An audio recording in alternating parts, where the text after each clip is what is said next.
Grâce à un radar situé à l'avant du véhicule, la fonction freinage actif d'urgence détermine la distance qui vous sépare du véhicule qui vous précède dans la même voie ou arrivant en sens inverse au passage d'une intersection et vous alerte en cas de risque de collision. Le système peut également prendre la main et freiner à votre place pour éviter ou limiter les dommages d'un éventuel accrochage. Notez que le freinage actif d'urgence détecte les véhicules en mouvement qui vous précèdent lorsque vous roulez entre 7 et 170 km/h. Par contre, les véhicules à l'arrêt sont détectés lorsque vous roulez entre 7 et 80 km/h. Enfin, au passage d'une intersection, les véhicules arrivant en sens inverse à une allure comprise entre 30 et 55 km/h sont détectés lorsque vous roulez à une vitesse entre 7 et 25 km/h et que vous avez activé votre clignotant.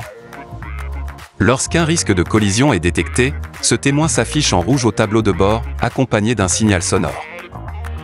Si vous freinez, et que le système détecte que le risque de collision est toujours présent, la force de freinage sera accentuée par le système. Si malgré l'alerte sonore et visuelle, vous ne freinez pas ou n'effectuez pas de manœuvre d'évitement, le freinage d'urgence s'enclenche et le véhicule freine jusqu'à l'arrêt complet si nécessaire. Si le danger est imminent, l'alerte sonore et le freinage d'urgence peuvent se déclencher simultanément.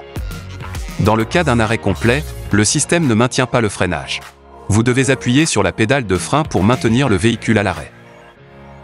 Il est bien entendu possible d'interrompre le freinage à tout moment par un appui rapide sur la pédale d'accélérateur ou en donnant un coup de volant dans une manœuvre d'évitement par exemple.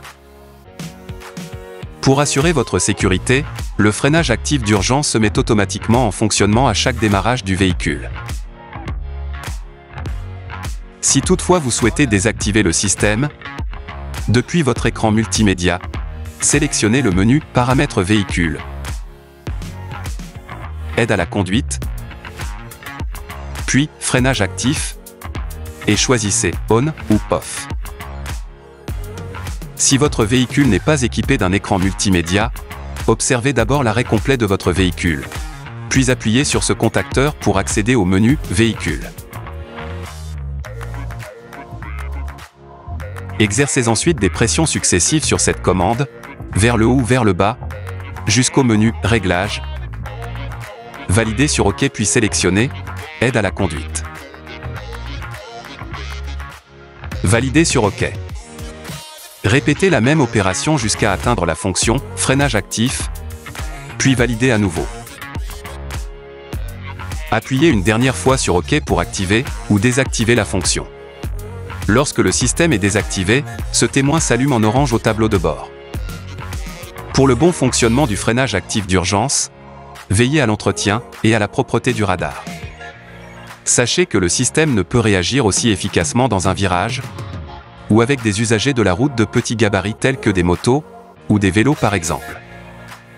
Enfin, gardez à l'esprit que dans certaines conditions, comme de mauvaises conditions climatiques, neige, grêle ou verglas, le freinage actif d'urgence peut être temporairement perturbé. Dans ce cas, ce témoin apparaît en orange au tableau de bord. S'il est accompagné de ce voyant, cela signifie que le freinage actif d'urgence a détecté une anomalie. Contactez un représentant de la marque pour résoudre le problème. Précisons que cette fonction est une aide supplémentaire à la conduite et ne doit pas remplacer votre vigilance de conducteur. Soyez toujours attentif à votre environnement de conduite.